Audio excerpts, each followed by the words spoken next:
പച്ചരിയോ ഇഡ്ഡലി അരിയോ ഒന്നും ചേർക്കാണ്ട് നല്ല സോഫ്റ്റായിട്ട് നല്ല പഞ്ഞി പോലെയുള്ള ഇഡ്ഡലി ഉണ്ടാക്കാൻ പറ്റും. വെറും 2 ചേരുവ മാത്രം മതി കേട്ടോ. ഇതേപോലെ ഇഡ്ഡലി ഉണ്ടാക്കിയെടുക്കാൻ പറ്റും.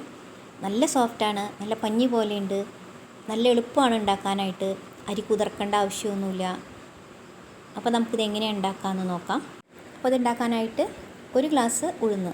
അപ്പോൾ അത് മുഴുവനായിട്ടുള്ള ഉഴുന്നായ കാരണം കൊണ്ട് ഞാൻ 1 ഗ്ലാസ് മുഴുവനായിട്ട് എടുക്കണില്ല കേട്ടോ, കുറച്ച് കുറവാണ് എടുക്കുന്നത്.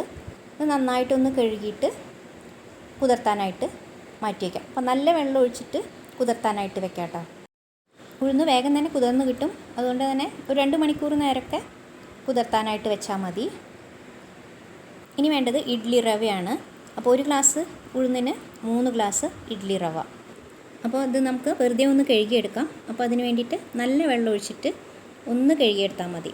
ഒന്ന് കഴുകിയെടുത്തതിന് ശേഷം വീണ്ടും നല്ല വെള്ളം ഒഴിച്ചിട്ട് കുതിർത്താനായിട്ട് വെക്കാം.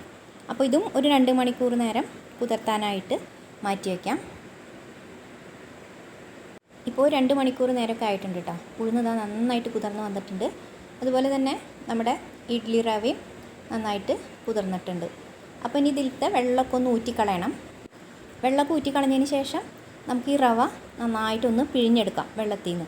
അപ്പോൾ നമ്മൾ കൈകൊണ്ട് തന്നെ ഇങ്ങനെ പിഴിഞ്ഞെടുത്താൽ മതി. നന്നായിട്ട് വെള്ളം ഫുള്ളായിട്ടൊന്ന് പിഴിഞ്ഞിട്ട് ഒരു പാത്രത്തിലേക്ക് മാറ്റാം. അതല്ലെങ്കിൽ നമ്മളൊരു അരിപ്പയിൽ ഒരു തുണി ഇട്ടിട്ട് ഈ റവ അതിലേക്ക് ഇട്ടിട്ട് നന്നായിട്ടൊന്ന് പിഴിഞ്ഞെടുക്കാം. അങ്ങനെയും വേണമെങ്കിൽ ചെയ്യാം കേട്ടോ. അല്ലെങ്കിൽ നമ്മൾ എളുപ്പത്തിൽ നമുക്ക് നമ്മുടെ കൈ കൊണ്ട് തന്നെ അങ്ങനെ പിഴിഞ്ഞെടുക്കാം. ഇനി ഈ റവ നമുക്ക് കുറച്ച് വലിയ പാത്രത്തിലേക്ക് മാറ്റാം. ഇഡ്ഡലിയുടെ മാവ് മിക്സാക്കുമ്പോൾ കുറച്ച് വലിയ പാത്രമാണ് നല്ലത്. അപ്പോൾ അങ്ങനെ കുറച്ച് വലിയ പാത്രത്തിലേക്ക് മാറ്റിയിട്ട് ഇനി നമുക്ക് ഉഴുന്ന് അരച്ചെടുക്കാം. അപ്പോൾ ഉഴുന്ന് അരച്ചെടുക്കുമ്പോൾ വെള്ളമില്ലാണ്ട് അരച്ചെടുക്കുക, നല്ല തിക്കായിട്ട് അരച്ചെടുക്കുക കേട്ടോ. ഐസ് ക്യൂബ്സ് ഇട്ടിട്ട് അരച്ചെടുക്കുക. അപ്പോൾ ഉഴുന്ന് ചൂടാവില്ല, നല്ല തിക്കായിട്ട് തന്നെ അരഞ്ഞ് കിട്ടുകയും ചെയ്യും. ഇതേപോലെ തിക്കായിട്ട് അരച്ചെടുക്കുക. കണ്ടോ, അധികം വെള്ളമൊന്നും ഒഴിക്കാണ്ട് അരച്ചെടുക്കുക. ഇനി നമ്മൾ ഈ റവയിലേക്ക് ചേർത്ത് കൊടുക്കാം. ഉഴുന്ന് അരച്ചത് ചേർത്ത് കൊടുത്തതിന് ശേഷം ഇതിലേക്ക് നമുക്ക് ആവശ്യത്തിന് ഉപ്പ് ചേർത്ത് കൊടുക്കാം. ഉപ്പും കൂടെ ചേർത്തിട്ട് നന്നായിട്ടൊന്ന് മിക്സാക്കി എടുക്കാം. ഒരു സ്പൂൺ വെച്ച് നന്നായിട്ട് മിക്സാക്കുക. നന്നായിട്ടൊന്ന് മിക്സാക്കി നോക്കിയിട്ട് ഒരുപാട് തിക്കാൻ തോന്നുകയാണെങ്കിൽ മാത്രം നമുക്കിതിലേക്ക് വെള്ളം ഒഴിച്ച് കൊടുക്കാം. അപ്പോൾ മിക്സി ജാറിൽ കുറച്ച് വെള്ളം കൂടെ ഒഴിച്ചിട്ട് ഇതിൽ കൂടെ ചേർത്ത് കൊടുക്കുന്നുണ്ട്. അപ്പോൾ മാവ് നല്ല തിക്കാണ്. വെള്ളം ചേർത്ത് കൊടുത്തതിന് ശേഷം ഒരു 5 മിനിറ്റ് നേരം നന്നായിട്ടൊന്നിങ്ങനെ അടിച്ചെടുക്കണം കേട്ടോ. നന്നായിട്ടൊന്ന് അടിച്ചെടുത്തതിന് ശേഷം നമുക്കിത് മൂടി വെച്ചിട്ട് പൊങ്ങാനായിട്ട് മാറ്റി വയ്ക്കാം. ഒരു 8 മണിക്കൂറൊക്കെ മതി കേട്ടോ. മാവ് നന്നായിട്ട് പൊന്തി വരും. അപ്പോൾ നമുക്കിത് മൂടി വെച്ചിട്ട് പൊങ്ങാനായിട്ട് മാറ്റി വയ്ക്കാം. ഞാൻ രാത്രിയാണ് കേട്ടോ ഇത് മിക്സാക്കി വെച്ചത്. ഇപ്പോൾ രാവിലെ ഒരു 6 മണിയൊക്കെ ആയിട്ടുണ്ട് കേട്ടോ. മാവ് അത്യാവശ്യം പൊന്തി വന്നിട്ടുണ്ട്. കണ്ടാൽ തന്നെ മനസ്സിലാവണില്ലേ, മാവ് നല്ല പതഞ്ഞ് പൊന്തി വന്നിട്ടുണ്ട്. ഇനി ഇത് പതുക്കേനെ ഒന്ന് ഇളക്കി കൊടുക്കാം. ഒന്ന് ഇളക്കി കൊടുത്തതിന് ശേഷം നമുക്കിത് ഇഡ്ഡലി ഉണ്ടാക്കാം.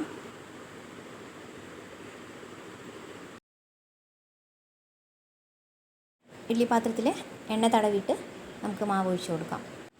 അതുപോലെ തന്നെ ഇഡ്ഡലി പാത്രത്തിൽ വെള്ളം വെച്ചിട്ട് നന്നായിട്ട് തിളച്ചതിന് ശേഷം നമുക്ക് വെച്ച് കൊടുത്താൽ മതി കേട്ടോ. ഒരു 10 മിനിറ്റ് നേരം വെച്ച് വേവിച്ചെടുക്കാം. ഒരു 10 മിനിറ്റൊക്കെ ആയിട്ടുണ്ട്. ഇഡ്ഡലി വെന്ത് വന്നിട്ടുണ്ട്. നമുക്കിതെടുക്കാം. നല്ല വെളുത്ത കളറിലിരിക്കുന്നുണ്ട്. നല്ല പഞ്ഞി പോലെ സോഫ്റ്റായിട്ടുള്ള ഇഡ്ഡലിയാണ്. പച്ചരിയോ ഇഡ്ഡലി അരിയോ ഒന്നും വേണ്ട, നല്ല ടേസ്റ്റുള്ള പഞ്ഞി പോലെയുള്ള ഇഡ്ഡലി നമുക്ക് റെഡിയാക്കാനായിട്ട് പറ്റും.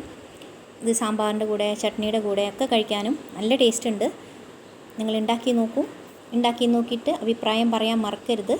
ഇഷ്ടമായെങ്കിൽ ഷെയർ ചെയ്യണം, കമൻറ്റ് ചെയ്യണം, ചാനൽ സബ്സ്ക്രൈബ് ചെയ്യണം. അടുത്ത വീഡിയോയിൽ കാണാം.